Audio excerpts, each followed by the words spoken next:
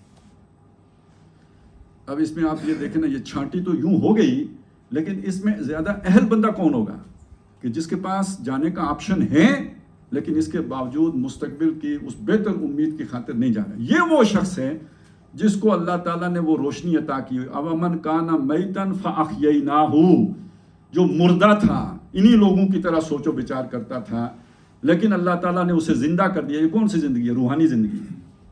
یہ روحانی زندگی اسے کس نے دی؟ قرآن نے دی. فاحییناہ، ہم نے اسے زندہ کر دیا.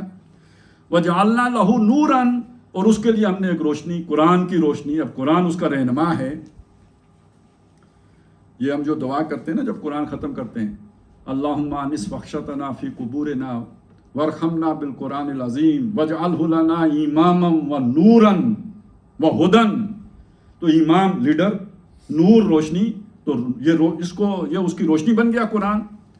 یہ اسے گائیڈ کرتا ہے، گائیڈنس دیتا ہے، رہنمائی دیتا ہے، اور وہ اس کی روشنی میں چلتا ہے. یہ برابر ہو سکتا ہے اس کے جو اندھیروں میں گھسٹ رہا ہے، سیدھا نہیں چل سکتا.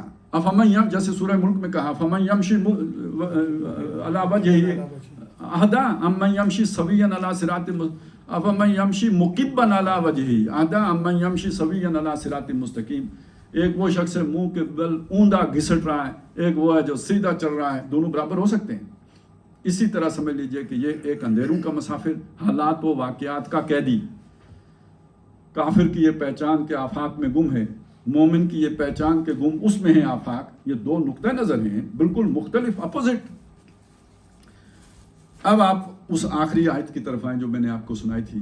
ہدایت تو یہ ہوئی نا، جو لوگ حقیقت پرست ہیں، میں حقیقت پسند نہیں کر رہا، حقیقت پرست ہیں، یعنی حقائق ہی کو دیکھ کر اپنے لیے لائے عمل بناتے ہیں،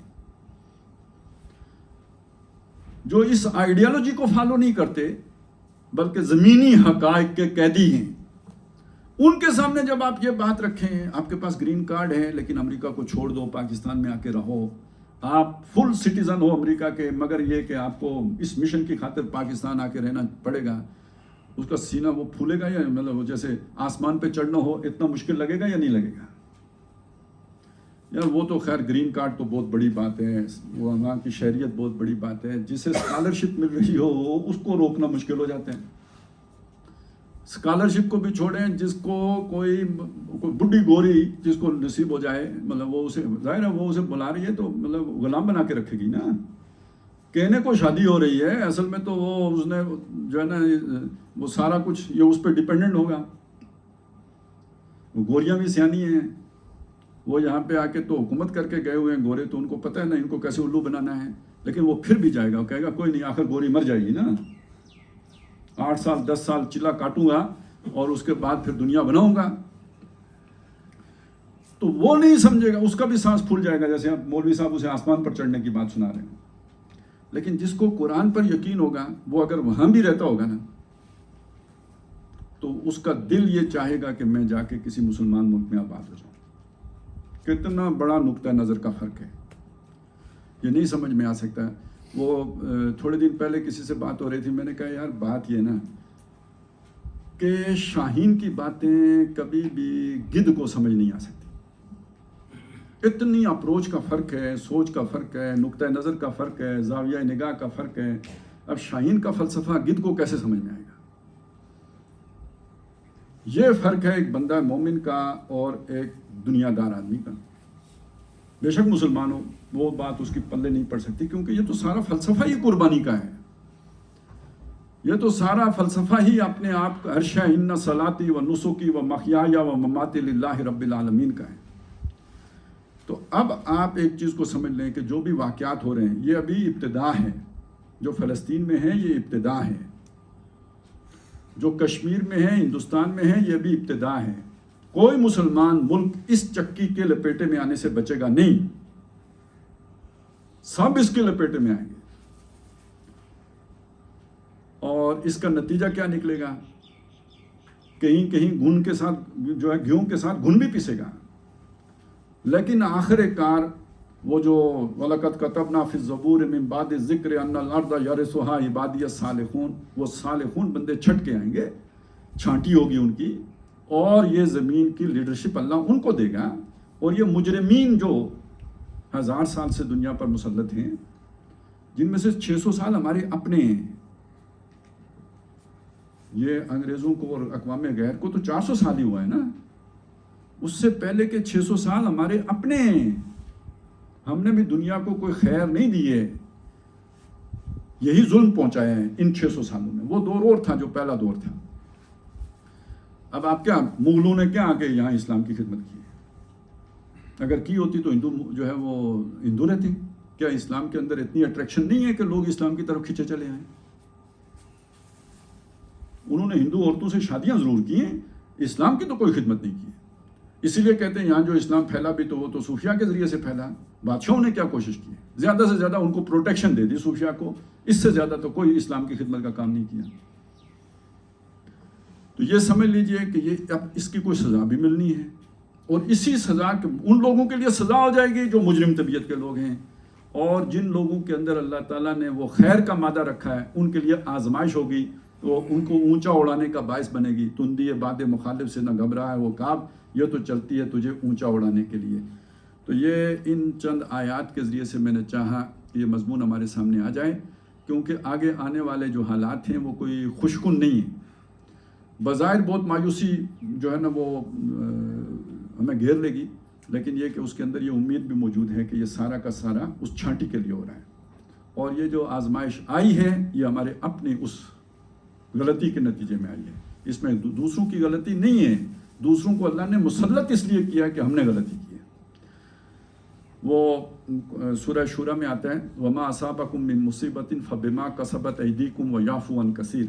کوئی مصیبت تم پر نہیں آتی مگر تمہارے ہاتھوں کے اعمال کی وجہ سے آتی ہے، اور بہت ساری ہم معاف بھی کرتے رہتے ہیں. یہ جو سورہ حامیم الف لام میم السجدہ کی دو آیتیں میں نے آپ کو سنائی ہیں، ان کے درمیان بھی دو آیتیں ہیں.